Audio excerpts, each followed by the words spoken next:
Amigos y amigas de Canal 28, gracias por seguir con nosotros. Vamos a continuar con esta programación. Para ello nos acompaña el licenciado Rodolfo Villalobos. Como cada semana le damos la bienvenida. ¿Qué tal, licenciado? ¿Cómo están? ¿Qué tal? Muy bien, gracias a Dios. Buenas tardes, tengan todos ustedes. Qué bueno que nos acompaña. Gracias, por supuesto. Nos llegan algunas preguntas. Nos dice la primera: tengo 61 años, quiero pensionarme. Soy de la ley del 73. Tengo 1000 semanas cotizadas, no saqué casa en Infonavit. Quiero saber si me pueden dar mi dinero de la subcuenta de vivienda.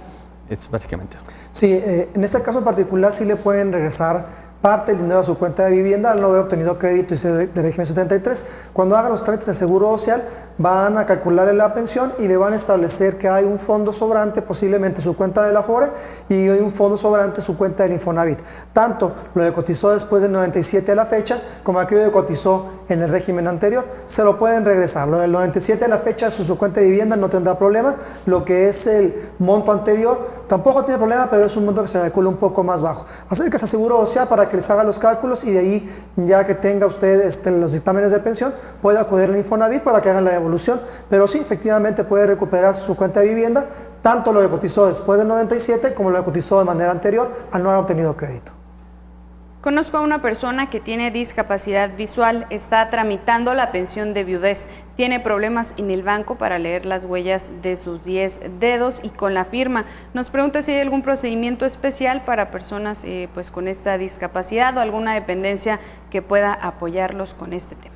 Mire, hay organizaciones civiles que lo pueden ayudar con eso respecto a que tenga esta discapacidad visual. También se puede hacer ante un tribunal una declaración de estado de interdicción, toda vez de que esta incapacidad de ver requiere que tenga alguien de su confianza para que lo apoye. Le diré una cosa: para los trámites, para hacer lo que son la lectura de documentos o firma de documentos, todo lo que tiene que hacer es que le acompañe a alguien que sea de su confianza para efecto de que pueda realizar el apoyo de los trámites, inclusive firmar a su ruego. La ley sí lo permite. Hay que ver el grado de discapacidad y qué es lo que le está pidiendo el banco. ¿Por qué? Porque el banco no tendría por qué estarle pidiendo más que firmar documentos, y para ello nada más requiere que alguien lo acompañe para que lean lo que está firmando, alguien de su confianza, evidentemente, y en su caso plasme la firma. Si le requieren que revise algún documento, alguien lo puede hacer a su ruego. Y si requiere firmar, si él puede firmar, lo puede seguir haciendo, y si no, con la huella digital es suficiente. Aquí hay que ver qué es lo que le está pidiendo el banco. Si no, se puede acercar a alguna de las organizaciones civiles que apoyan gente con discapacidad, o en su caso, bueno, ya viendo qué es lo que le pide el banco, acuda con un abogado para que, ya analizando específicamente el caso concreto, se pueda analizar si procederá algún juicio para efecto de que le nombren a alguien que lo apoye o represente por motivo de la discapacidad, o si bien sea necesario nada más otorgar un poder para que haga algunos trámites, o bien adaptar la solución particular al caso concreto. Una persona con 15 años laborados en una empresa, si renuncia, si es que renuncia, pues cómo sería su liquidación, y si puede entrar de nuevo a laborar en la misma empresa, tomando en cuenta que tiene 52 años. Bien, en el caso particular, si una persona renuncia y ya tiene 15 años en la empresa, tiene derecho a que le paguen, como renuncia, solamente proporcionales de vacaciones, prima vacacional y aguinaldo de su término de servicios. Al tener 15 años de antigüedad, también tiene derecho a que le paguen su prima de antigüedad, que se calcula a un salario diario, a 12 días de salario diario por cada año de antigüedad, y en caso de que ganase más de 200 pesos diarios, que en este momento es el doble del mínimo, ese será el tope de lo que le pagarán por cada día de salario de estos 12 días por cada año de antigüedad. Ahora, una vez que renuncia, tiene derecho a volver a trabajar en un lugar, tiene derecho a seguir trabajando donde él consiga trabajo. Si la empresa lo quiere volver a contratar, adelante, no tiene ningún problema. El detalle es que al haber renunciado con 15 años y haberse le pagado su antigüedad, empezará con su antigüedad dentro de la empresa desde cero. Ya no se acumulará con los 15 años anteriores porque ya habrán sido pagados. Aquí hay que hacer la aclaración. El hecho de que la empresa comience con una antigüedad desde cero no quiere decir que tenga alguna afectación para lo relativo a sus derechos de seguridad social, es decir, para efecto de poderse jubilar. Si él renuncia, se le pagan sus proporcionales de vacaciones, prima vacacional y aguinaldo. En este caso en particular, tener más de 15 años o más, su prima de antigüedad, 12 días por cada año de servicio, topado a doble del mínimo por cada día de servicio, y claro que puede volver a trabajar en la empresa si el patrón considera prudente volverlo a contratar. Nos dice, soy papá, era papá soltero de un niño de 6 años. pero me casé hace 7 meses, no es la mamá. Mi pregunta, ¿cómo le hago? Porque quiero sacar una casa de Infonavit, pero quiero que sea de mi hijo únicamente en caso de que llegara a fallecer yo. Mi trabajo es de alto riesgo. Mire, el problema, aquí el detalle no es que lo pueda poner a nombre del hijo porque no se puede establecer eso desde el contrato. La casa de Infonavit saldrá a nombre de usted, pero usted puede poner como beneficiario en caso de su fallecimiento a su hijo exclusivamente y no a su esposa. Aquí es en cómo señalar los beneficiarios para el efecto de a quién se le entregará la casa en caso de que usted fallezca y que el seguro que se contrata junto con la apertura del crédito haga la cobertura total del saldo insoluto. Lo puede establecer directamente en los beneficiarios. De otra manera también puede hacer un testamento declarando como único heredero a su hijo en lo particular. No puede establecer en el contrato que el hijo quede como dueño desde ese momento, toda vez de que el crédito saldrá a su nombre, la hipoteca que será sobre la vivienda también estará a su nombre y usted tiene que acabar de pagar el contrato, ya que en caso de que usted fallezca, lo que cubrirá ese crédito será un seguro de vida que también estará a su nombre para cubrir la casa que de nuevo se encuentra registrada a su nombre. Todo lo que puede hacer en este caso es establecer en el contrato de Infonavit y en el seguro que el beneficiario de la casa, una vez que usted fallezca, se quede a nombre de su hijo, o establecer un testamento poniendo esa casa o todos sus bienes a nombre de su hijo. ¿Qué hacer para una carta de liquidación que no me quiere dar crédito familiar? Ya sacó un crédito, ya lo pagó y no le quieren dar la carta de liquidación. Habrá que ver por qué le niegan esa carta de liquidación del crédito. Quizá pudiera considerar que faltan todavía mensualidades por pagar. En todo caso, lleve todos los estados de cuenta correspondientes. Si usted está al corriente y se niegan a entregarle el crédito en la carta de liberación por cualquier razón, puede acudir directamente a Conducef a presentar la queja de que le está negando su carta de liquidación. Si Conducef no logra solucionar su problema o apoyarlo para que solucione el problema, puede presentar la demanda correspondiente para que le entreguen su carta de liquidación una vez que ha acabado de pagar ese crédito. Pero si se niegan, primero acuda a Conducef. Tienden a hacer procedimientos como son conciliatorios un poco más rápido y que llegan a tener buena solución, toda vez que si no solucionan en Conducef puede llegar a poner una multa y a las instituciones de crédito o auxiliares de crédito se les puede poner, son multas de una cantidad considerable y pues ninguno de ellos quiere perder. ¿Hay alguna fórmula o método para hacer el avalúo de una casa o propiedad? ¿Cuánto cuesta el proceso de adjudicación de bienes para que la propiedad tenga mi nombre? ¿Hay una fórmula para aplicación del avalúo? Sí, pero aquí habrá que preguntarle a un perito evaluador. Sé que sí hay fórmulas para determinar cuál es el valor del predio, el valor del predio partiendo de varios elementos como son el tipo de la dimensión del terreno, su ubicación, la densidad poblacional, el tipo de colonia, el tipo de construcción, todo lo que son los servicios con los que cuenta, la cercanía a ciertos servicios auxiliares como es educación, como serían centros de salud.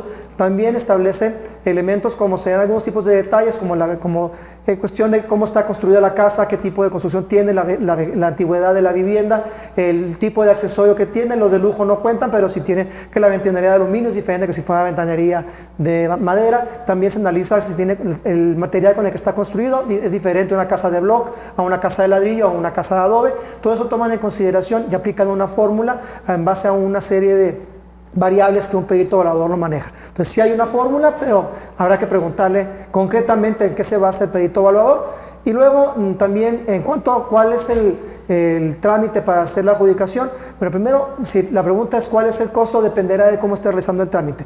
Por adjudicación estoy entendiendo que se trata de un procedimiento sucesorio, porque el procedimiento sucesorio, o sea, después de terminar una herencia, un procedimiento de herencia, termina precisamente con la adjudicación de los bienes. La etapa es iniciar la denuncia del sucesorio, ya sea testamentario o intestamentario. El tribunal mandará llamar a los herederos que pudieran presentarse y solicitará información al registro público de propiedad si hay o no testamento registrado. Una vez que tienen la información correspondiente, será la declaración de herederos, será el nombramiento de albacea. El albacea tendrá la obligación de presentar el inventario de los bienes de la persona que ha fallecido. Después de eso, un avalúo de todos estos bienes que he inventariado, se aprobará el inventario de avalúo por parte del resto de los herederos y se presentará por parte del albacea entonces un proyecto de partición en el cómo se va a repartir. De aprobarse el proyecto de partición, se pasará a la adjudicación que haga el juez de los bienes conforme fueron repartidos por parte de el albacea y aprobado por los propios herederos. Hecha la adjudicación, entonces sí, se trasladará en su caso a la vía notarial para que el notario haga la escritura correspondiente. Así es el procedimiento de adjudicación. ¿Y qué costo tendrá? Dependiendo de si hace el trámite ante un juzgado o ante un notario, se cobra diferente porque en el juzgado no le va a cobrar, el notario sí le va a cobrar, el juzgado no cobra, pero es más lento, el notario cobra, es un poco más rápido, y en el caso del juzgado pues tiene el detalle de que existe la cuestión de los honorarios del abogado que le asesore o le apoye con el trámite. Generalmente es más bajo que lo del notario, pero bueno, aquí tenemos una cuestión de tiempo. Otra circunstancia importante que hay que señalar es que si dentro del trámite que se está llevando ante el notario llegase a haber algún conflicto entre los herederos, el notario está obligado a suspender el trámite y remitirlo todo al juzgado para que se tramite ante el juez, porque los herederos no se pusieron de acuerdo. Entonces, ese es el trámite para la adjudicación. El costo de lo que es la escritura, de que es el trámite, variará dependiendo de cómo lo realice, así como también varía el costo relativo a la escrituración de los bienes y el avalúo. Pues bien, sí hay una fórmula, pero hay que preguntarlo con un perito evaluador en la materia. Tengo un terreno en un pueblo y se lo quiero dar a mi hijo, bueno, a un hijo. ¿Qué debo de hacer? Si lo tiene escriturado a nombre de usted, no tiene mayor problema, acuda a alguna notaría a realizar ya sea el trámite por donación, o hacer una compraventa, hacer una compraventa quizás simbólica por el traspaso de la vivienda. Si no está escriturado, primero va a tener que escriturarlo en caso de que sea un bien de propiedad privada, y si es un bien de propiedad ejidal, va a tener que sacarlo de propiedad ejidal, regularizarlo, convertirlo en propiedad plena para poder hacer el traspaso correspondiente, ya sea a través de una donación o a través de una compraventa. O bien, si quiere usted esperarse, lo puede dejar en herencia a su momento a su hijo a través de un testamento. Tengo 55 años y 1.400 semanas cotizadas de la ley del 73. ¿Me puedo pensionar? ¿La edad me la puede repetir? Tengo 55 años y 1.400 semanas cotizadas de la ley del 73. ¿Me puedo pensionar? Sí, ya se puede jubilar, nada más que no se va a jubilar con el 100% del salario promedio de los últimos años, conforme a la fórmula que establece la propia ley del 73, por no tener 60 años de edad. Para que el 100% de los promedios salariales, conforme a la fórmula del Seguro Social, sea aplicable, en el caso de la ley 73 es necesario haber cumplido 60 años de edad. En su caso no los tiene y por tanto empezarán a disminuirse los montos con los cuales se podrá jubilar, pero ya puede hacer el trámite, nada más con este detalle de que el monto no será el 100% de los promedios salariales conforme a la fórmula del Seguro Social. Una persona con 15 años laborados en una empresa, si renuncia, ¿cómo sería su liquidación? 15 años trabajando en una empresa, de nuevo no es liquidación porque se trata de una renuncia, en este caso es un finiquito, y ese finiquito se pagarán los llamados salarios, los llamados proporcionales o derechos adquiridos, que son el pago proporcional de las vacaciones, prima vacacional al último año de servicios y proporcional de aguinaldo correspondiente a lo que va del año calendario. Y además, en el caso concreto, por tener 15 años trabajando, tiene derecho también a que se le pague su prima de antigüedad, y ya comentábamos, la prima de antigüedad corresponde a 12 días de salario por cada año que tenga de servicios, nada más que no se paga el salario completo si gana más de 2 veces el salario mínimo. Si gana menos, sí a lo que gane. Gana más de 2 veces el mínimo, el tope es 2 veces el mínimo. En este caso sería 12 días de ese sueldo al doble del mínimo por cada año de servicio. Una persona que tiene viviendo en una casa 10 años y está intestada, ¿tiene derechos para quedarse con ella? No, porque a menos de que tuviese algún documento que pudiera acreditar que está viviendo en ella a título de dueño, que se la vendieron, que se la donaron, algo que pudiera acreditar que no está ahí porque se la prestaron o porque se la rentaron o porque se metió, no la puede prescribir nada más por el paso del tiempo. Para que la prescripción proceda, se requiere, además del paso del tiempo, que la posesión de la vivienda cumpla con ciertos requisitos, que sea pública, que sea pacífica, que sea continua y que sea sobre todo a título de dueño, es decir, que tenga algo que justifique el por qué está poseyendo y que se pueda comportar como dueño respecto a ese bien. Entonces, en ese sentido, es posible que con el puro paso del tiempo no la pueda prescribir. A menos, claro, que tenga una cantidad tan grande de tiempo, estamos hablando de cerca de 30 años, que la prescripción es tan amplia por el tiempo que la puede hacer valer inclusive como si se hubiera metido a la casa cometiendo un delito. Entonces ahí sí ya la prescripción procede prácticamente en todos los casos. Aquí el detalle nada más es que por los 10 años que señala, quizá no pueda prescribir, habrá que ver por qué se ostenta como dueño para poder estar en la casa, en su caso iniciar el trámite prescriptorio. Uno de mis hermanos no ha firmado para sacar las escrituras. ¿Podemos sacarlas de otra forma, por otro lado? Aquí me queda la pregunta de no ha firmado en qué tipo de caso. Me imagino que se trata de un sucesorio. Si se trata de un sucesorio, sí se puede, aunque falte la firma de uno, solicitarle al juez que una vez que se adjudique, esté de acuerdo o no esté de acuerdo con el heredero que falta con el proyecto de adjudicación, que el juez ordene que se escriture esa vivienda a pesar de que no se cuente con las firmas del heredero, llamémosle rebelde. Aquí sí me gustaría tener más información respecto a qué se refiere con que uno de los hermanos no ha querido, qué tipo de trámite es.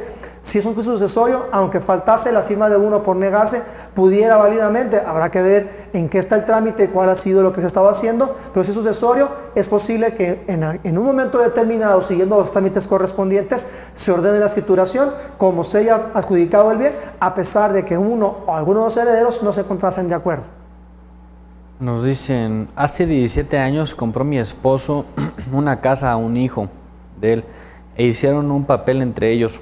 Mi esposo ya falleció y no se cambió a nombre de mi esposo la compraventa. Todos los recibos los cambió a su nombre, o sea, al vendedor. Entonces, ¿a quién le corresponde la casa? Porque él quiere 100,000 pesos y luego da firma tanto de él como de la esposa para que yo arregle la casa a mi nombre.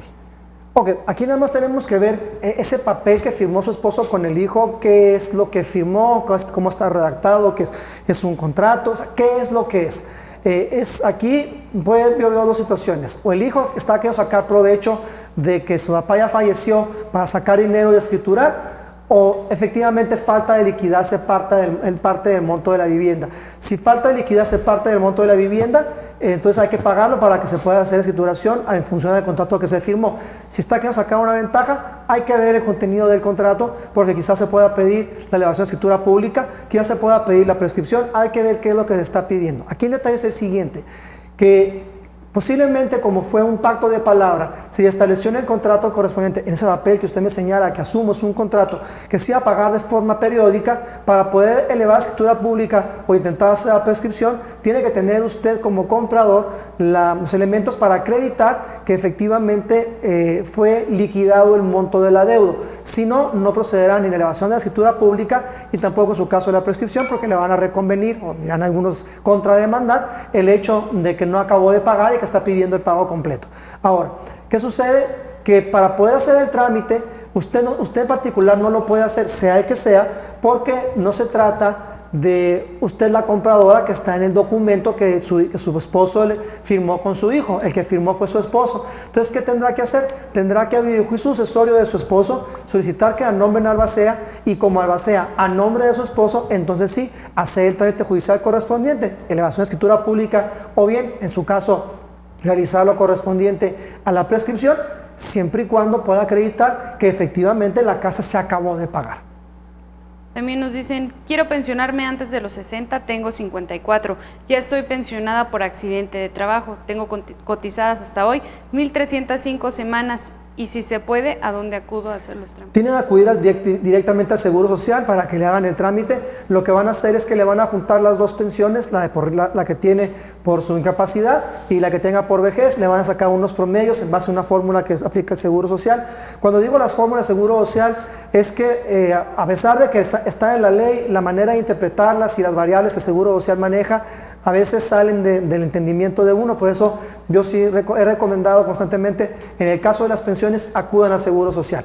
Es posible, al tener ya las semanas, al tener ya las más cotizadas, que sí se pueda pensionar. Sin embargo, lo hará con un porcentaje menor al 100%, y ese porcentaje de salario con el que se puede jubilar será promediado o será establecido junto con la pensión que ya recibe por la incapacidad, para que el Seguro Social le junte y le otorgue una pensión en función a estas dos, a la pensión que ya tiene y a la pensión que le pudiera corresponder. Acude al Seguro Social para que le dé más información y en su caso le calculen los montos de pensión, y si por las semanas le alcanza o si es posible hacer el trámite derivado de que ya está gozando con la pensión por incapacidad. Nos dicen, respecto al terreno que quiero dar a mi hijo, si es por donación, ¿no puedo hacer el trámite en el registro público de la propiedad? No, aquí todos los trámites para hacer una traslación de dominio, es decir, para que un bien pase de la propiedad de una persona a otra, como es un bien inmueble, nada más puede ser a través de una adjudicación, una compraventa o una donación. y en este caso tiene que hacerse ante el notario público porque es el que tiene que realizar la escritura correspondiente. El registro público todo lo que hace es recibir la escritura que manda el notario e inscribirla en sus libros. Entonces va a tener que hacer el trámite necesariamente ante el notario. Pero hay que señalar que esta trata de donación van a bajar los costos en el pago de los impuestos porque hay reglas especiales para el caso de donación, específicamente cuando son de ascendiente a descendiente. Pero aquí sí no le va a quedar de otra más que acudir ante el notario. También nos preguntan que aproximadamente cuánto es el costo por arreglar una casa intestada para liberarla. Para arreglar una casa intestada dependerá del juicio. Aquí hay que determinar que ya sea que se lleve con un notario, que se lleve ante un juzgado con la asesoría o el trámite a través de un abogado, dependerá el costo de varias circunstancias. Generalmente los abogados valoramos nuestro trabajo, en el caso de los sucesorios, con dos motivos. El primero, el valor de la herencia que se está repartiendo, y dos, la complejidad del proceso. Si los herederos están de acuerdo, es un proceso más barato que si es un proceso muy complicado, muy complejo, porque los herederos están peleados. Estos son los dos parámetros que los abogados utilizamos para determinar el monto de la cuantía del juicio, y con ello calculamos nuevos honorarios dependiendo, de lo que el abogado considera que su trabajo vale, partiendo de lo que va a valer el juicio. Es decir, todos los abogados cobramos distinto en función a lo que nosotros consideramos vale nuestro trabajo, nuestro prestigio, nuestro conocimiento, el esfuerzo que vamos a hacer, los empleados que vamos a utilizar, en fin. No le puedo dar una cantidad determinada porque depende del tipo de juicio, y ahora sí que cada cabeza es un mundo, pues dependerá de cada abogado. Acérquese con los abogados que usted considere prudente, que le hagan un presupuesto, le hagan una idea más o menos general para que usted pueda tomar decisiones de quién le conviene más en cuanto, ahora sí que lo que le están cobrando y lo que le ofrecen, o inclusive el abogado cómo se comporta, si usted le adquiere confianza, le gusta cómo lo trata, en fin.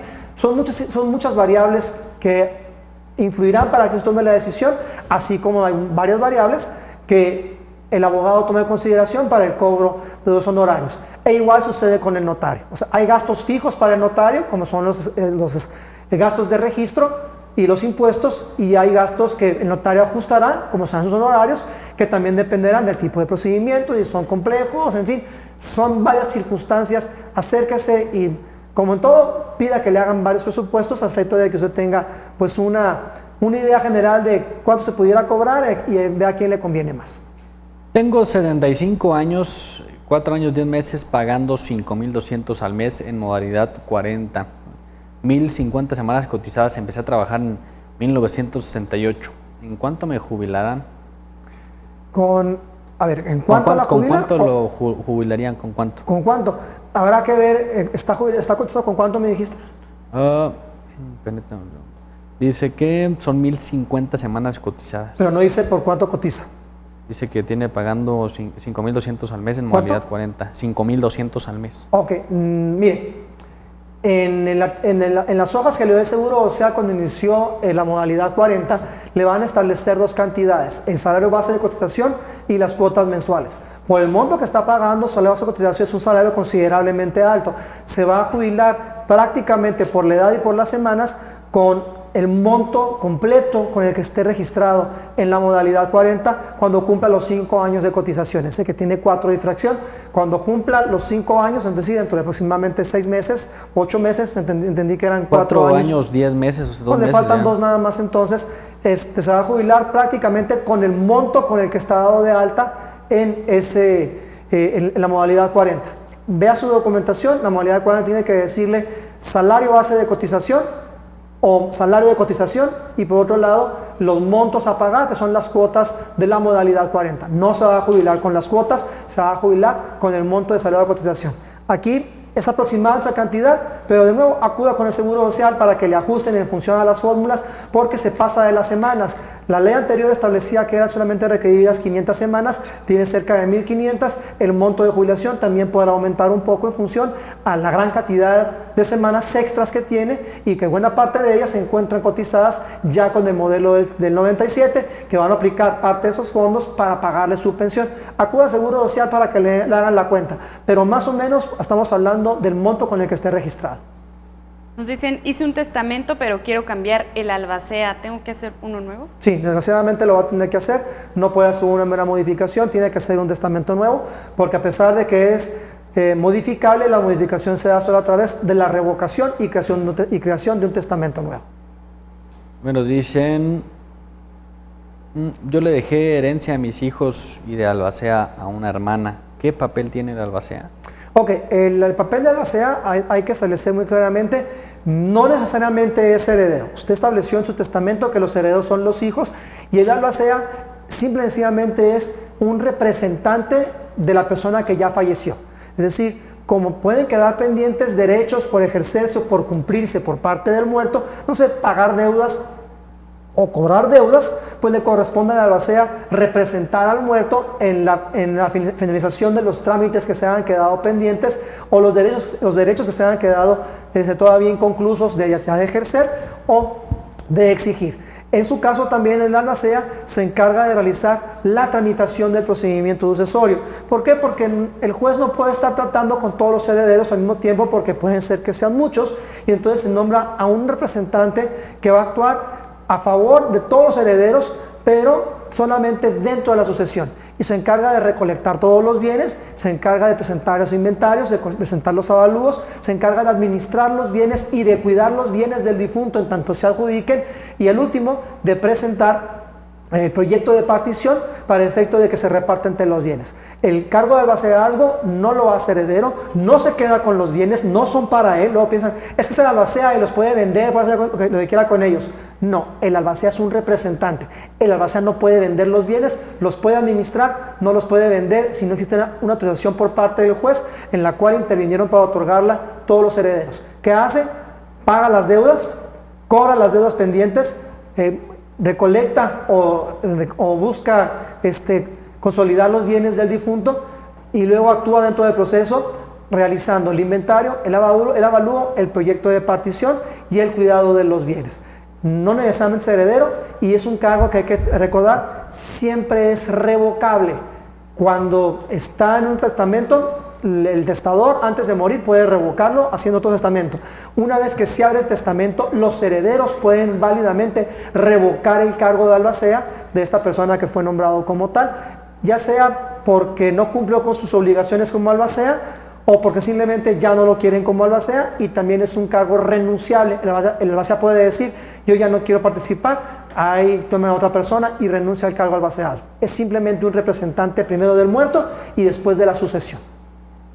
Nos dice, una persona que tiene viviendo en una casa 10 años y está intestada tiene derecho para quedarse con ella, y luego ya después nos añade lo siguiente: si mi hermano vive en casa intestada, yo no tengo casa, ¿puedo vivir yo? Porque él me corrió, somos 3 y mi papá.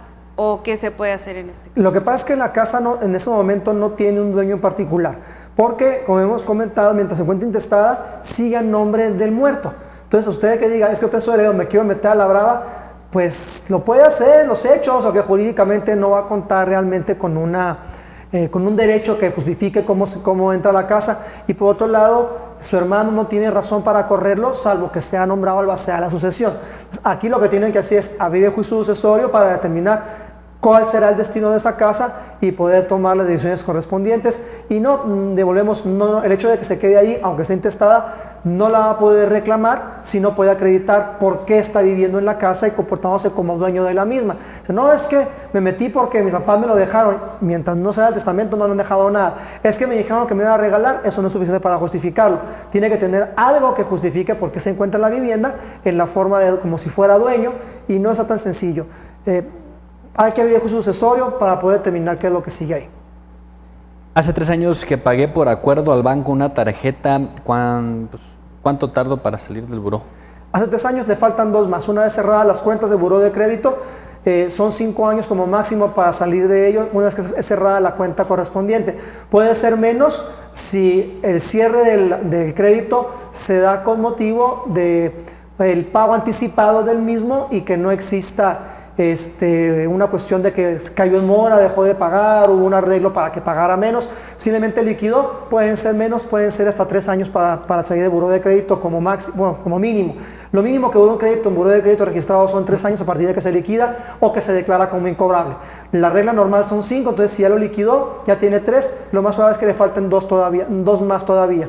Lo que sí es recomendable es que una vez al año ingresa a la página de buró de crédito y obtenga su historial crediticio para ver qué está registrado y cuáles han sido los movimientos que ha tenido si usted entra a la página de buró de crédito, le va a aparecer este crédito que usted comenta que ya pagó como cerrado porque acabó de pagar todo y le va a decir la fecha en que será eliminada de su historial. También nos dicen, tengo 57 años y estoy en la modalidad 40 y mi cotización es de 1,870 pesos. Al pensionarme a los 60 años, ¿cómo cuánto me estarían dando de pensión? Aquí mi pregunta es, ¿está registrado con esa cantidad o es lo que está pagando de forma mensual? Si es con lo que está registrado, su pensión será aproximadamente esa cantidad con la que está registrado. Si es la cantidad que está pagando, vea en su documentación de la modalidad 40, como lo comentaba hace un momento, con cuánto está registrado. Si está cotizando, o sea, si tiene registrado como salario esa cantidad, prácticamente con eso se va a jubilar, dependiendo nada más de que cumple los 5 años en la modalidad 40 y que Seguro Social haga los cálculos correspondientes. Pero más o menos será ese monto. ¿Qué diferencia hay entre testamento en notaría o en el registro público? Para efectos prácticos ninguno. El testamento de notaría es un testamento público abierto que lo puede realizar, en cualquier momento lo puede revocar, está en toda su documentación.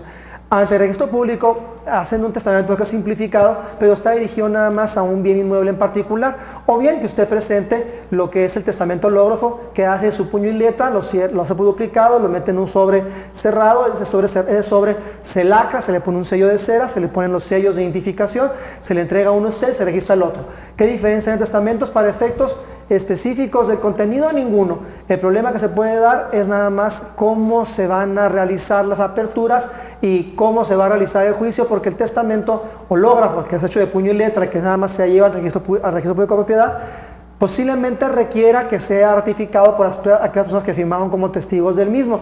Y la otra es que es común que pensemos que los testamentos funcionan como las películas. Fallece una persona y se encuentra en un sobre cerrado el testamento, el hológrafo, y la gente lo abre. Eso invalida el testamento. No hagan un sobre cerrado que contenga un testamento. Llévenselo a un abogado para que inmediatamente haga el juicio correspondiente, lo presente al juzgado y que sea el juzgado el que abra el testamento. No los abran, los invalidan. Entonces, ¿cuál es la diferencia? Se conecta una cuestión estrictamente práctica de cómo llevar el juicio y qué es lo que se puede realizar, porque en cuanto al contenido, su validez es exactamente la misma. La otra diferencia que tiene es que es más caro el que se hace de notario, pero yo recomiendo porque tiene un poco más de seguridad y es más sencillo tramitarlos que tramitar un juicio sucesorio con un testamento hológrafo. También nos dicen, fui y chequé el buró, todavía estoy, es una quita, ¿qué puedo hacer para salir de esta quita? Dice que ya. Ahí le va a aparecer el crédito cuándo saldrá del mismo, cuándo será la fecha de eliminación del crédito. Mientras no se llegue a esa fecha, no la puede dar por terminada.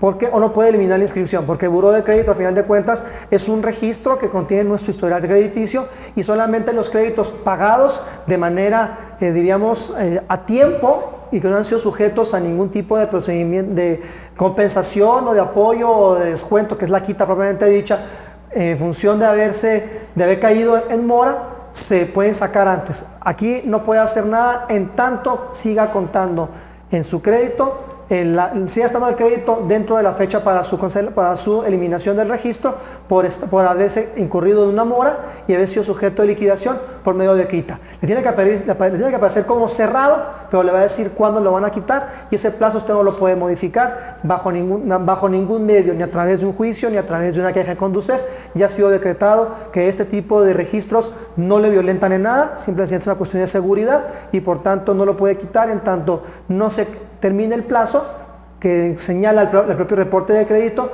en el cual todavía estará ese crédito inscrito.